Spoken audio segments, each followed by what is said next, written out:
comentar com você neste vídeo, meus amigos e minhas amigas, sobre a vitória e o título da Copa Sul-Americana por parte do Racing de Avellaneda, que fez um grande jogo, uma grande partida contra o Cruzeiro. Infelizmente não deu para o Cruzeiro, né? Infelizmente o Brasil perde uma vaga aí na Libertadores. Então o próprio Cruzeiro agora se coloca na luta por essa vaga, a prévia da Libertadores, né? Não vai ser uma disputa fácil, tem muitas equipes buscando essa vaga. O Corinthians está buscando essa vaga, o Bahia também busca por essa vaga na pré-Libertadores de América. O Botafogo e o Galo fizeram as suas partes, né? E uma dessas equipes vai ficar com o título, o que abre mão aí, abre mais uma vaga para o Brasil. Mas o Cruzeiro não fez a sua parte. E vamos combinar, né, gente? É doloroso para o torcedor do Cruzeiro, mas pelo que fizeram as duas equipes, o Cruzeiro não merecia esse título, que o Racing foi melhor, né, desde o começo. Eu quero contar para você aqui 3 momentos em que o Costas, né, Gustavo Costas chorou, gente, o técnico do Racing. Já é um senhor de idade, um jogador muito importante para a história da equipe de Avellaneda, né? É um técnico muito rodado, já treinou em vários lugares da América Latina, né? Ele chorou muito quando ele foi chamado para ser técnico do Racing, né? Já bastante velho, achando que a sua carreira está chegando ao final.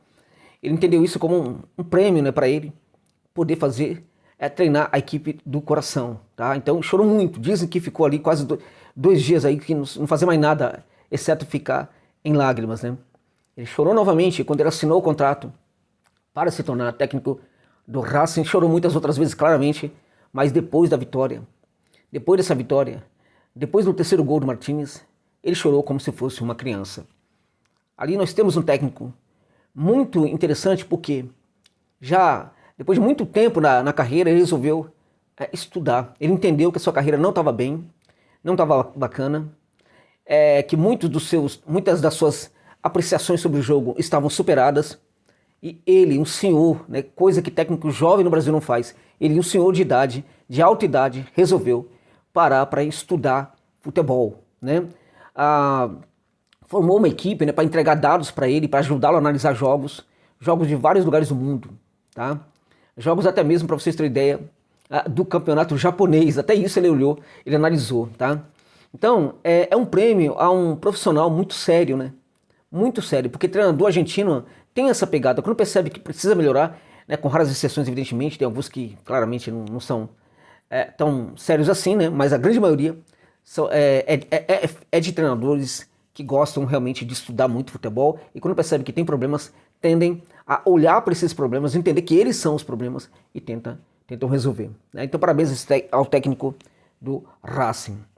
Montou uma equipe para ganhar o título, tá? Soube ter totalmente o controle do elenco, né? O Diniz, no primeiro tempo desse jogo, retira o Wallace, algo nefasto, né, por parte do técnico.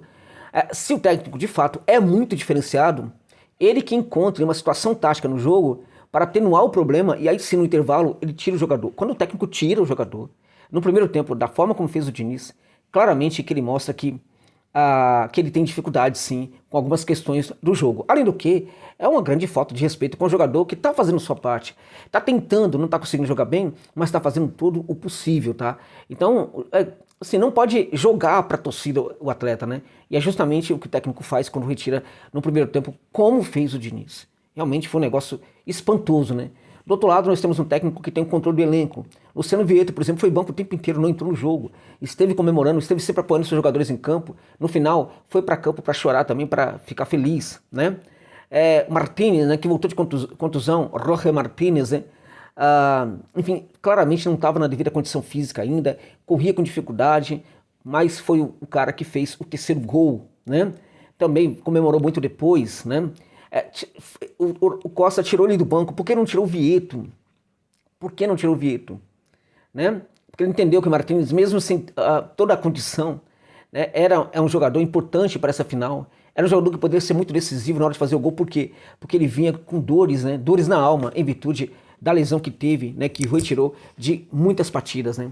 Então a gente teve ali, portanto, uma situação bastante interessante aí, né? Por trás dessa vitória do Racing. Muita história aconteceu por trás dessa grande vitória e desse grande título do Racing de Avellaneda contra a equipe do Cruzeiro. Dentro de campo, tivemos uma equipe que fez um primeiro tempo brilhante, né? Fez um segundo tempo ali com algumas dificuldades se você olhar para o que foi o primeiro tempo, mas no fim das contas a equipe estava tentando se adaptar às circunstâncias do jogo, às circunstâncias de ter inclusive o Cruzeiro com uma necessidade de fazer 2 gols, aí o Racing poderia se aproveitar disso para, através do contra-ataque, matar o jogo.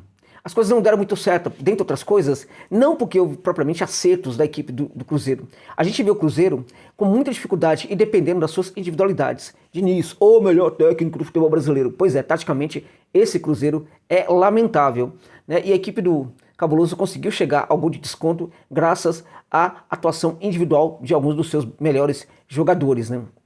Não foi controle suficiente.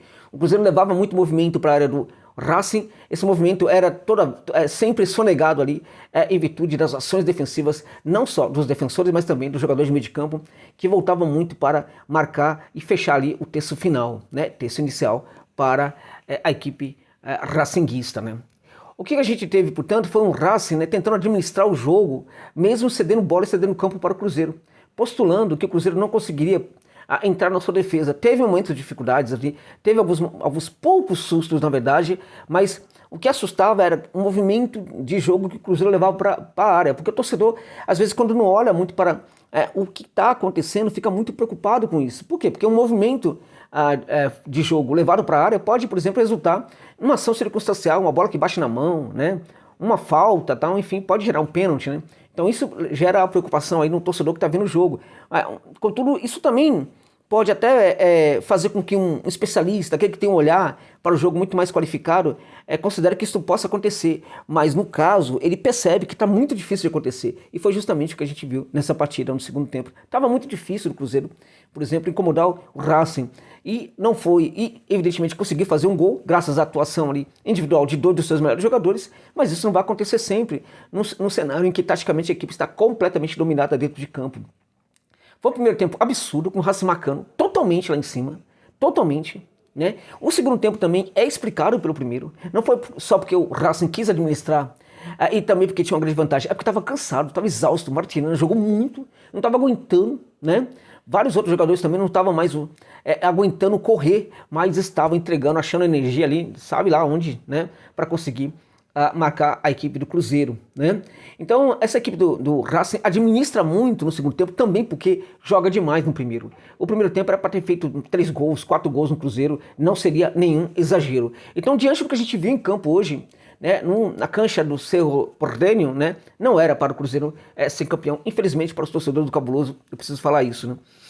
Dentro de campo, quem mereceu o título foi a equipe do Racing. Fora dele, se nós olharmos para o que foi o planejamento para buscar esse título da parte do Racing e o planejamento por parte do Cruzeiro, piada o que fez o Cruzeiro, várias trocas de treinadores, né?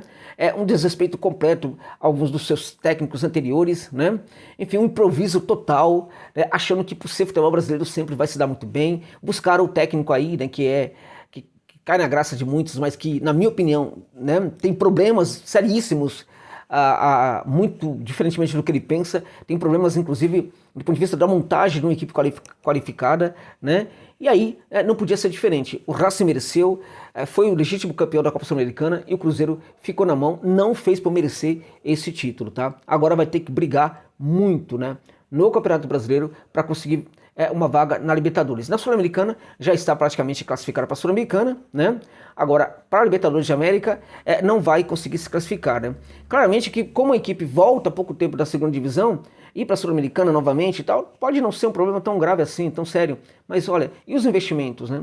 E a SAF? O torcedor espera que, em virtude de tudo isso aí, né, a equipe consiga entregar um pouco mais, né, para o seu torcedor. E, neste caso, mais uma vez, o torcedor não vai viver essa situação. O Cruzeiro não irá, provavelmente, para a Libertadores, exceto que se consiga fazer uma grande campanha nessas últimas partidas que faltam do Campeonato Brasileiro e torcer para que os demais não façam essa boa campanha. Não for assim, o Cruzeiro não irá para a Libertadores, mas no jogo de hoje, Racing mereceu o título, foi o legítimo campeão da Libertadores. O Cruzeiro ficou pelo meio do caminho e foi merecido também, amigos e amigas.